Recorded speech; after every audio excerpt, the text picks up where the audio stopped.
안녕하세요. 외과의사 남상근입니다. 갑상선 기능 저하증으로 진단되시면 신지로이드, 신지록신이라고 하는 갑상선 호르몬제를 드시게 됩니다. 오늘은 이 약을 복용할 때 궁금해하시는 부분에 대해서 설명드리겠습니다.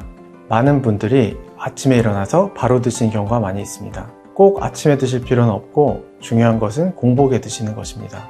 공복의 기준은 식사 후 2시간부터 다음 식사 전 1시간입니다. 따라서 아침에 일어나셔서 식사 1시간 전에 드시는 것도 좋고 생활 패턴에 따라서 저녁을 드시고 2시간 이후에 드시는 것도 괜찮습니다. 평소에 아침에 드시는 분인데 깜빡 잊고 못 드신 경우에 오후에라도 드시는 것이 좋은지 문의하는 분들이 계십니다.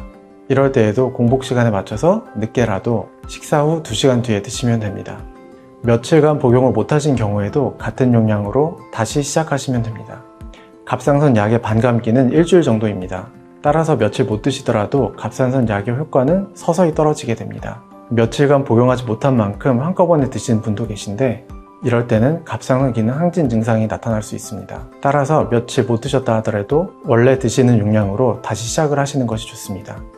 적정 용량으로 하루 한 번 드시는 것이 맞지만 착각을 하셔서 2번 복용하셨을 때도 괜찮습니다. 일시적으로 호르몬이 과다해서 항진 증상이 나타날 수도 있지만 금방 다시 정상으로 돌아옵니다. 하루 2번 복용하셨을 때는 그 다음 날은 건너뛰고 이틀 뒤부터 다시 복용을 시작하시면 됩니다. 갑상선 호르몬제의 흡수를 방해하는 약들이 있습니다. 특히 철분제, 칼슘제, 위산 억제제 등은 함께 드시는 것은 안 됩니다. 또 영양제에 들어있는 미네랄과 유산균도 갑상선 약의 흡수를 방해하기 때문에 다른 약은 갑상선 약을 먼저 복용하시고 한두 시간 정도 간격을 두고 드시는 것이 좋습니다. 갑상선 호르몬제를 복용하고 오시면 갑상선 기능 검사 중 T4 수치에 영향을 줄 수 있습니다. 그래서 약을 드시지 않고 검사를 하는 것이 좋다고 말씀은 드리지만 갑상선 기능 검사는 보통 3가지 T4, T3, TSH 수치를 같이 확인을 합니다. 그래서 복용하고 오시더라도 현재의 상태를 파악하는 데 문제는 없습니다. 아침에 복용하시고 검사해도 괜찮습니다.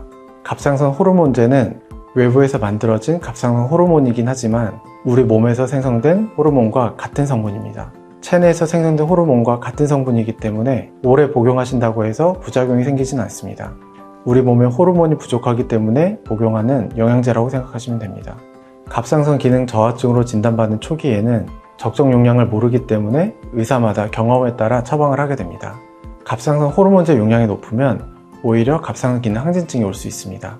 그래서 치료 초반에는 한 달 간격으로 갑상선 기능 검사를 해서 용량을 결정합니다. 적정 용량에 맞춰지면 6개월씩 장기 처방을 하는데 그 기간 동안 갑상선 기능 저하증이 호전될 수도 있습니다. 그래서 6개월 간격으로 갑상선 기능 검사를 해서 용량을 줄일 수 있는지 확인하는 것도 중요합니다.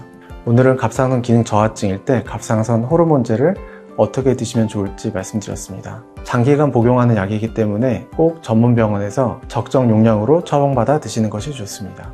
지금까지 외과의사 남상근이었습니다. 항상 건강하세요. 감사합니다.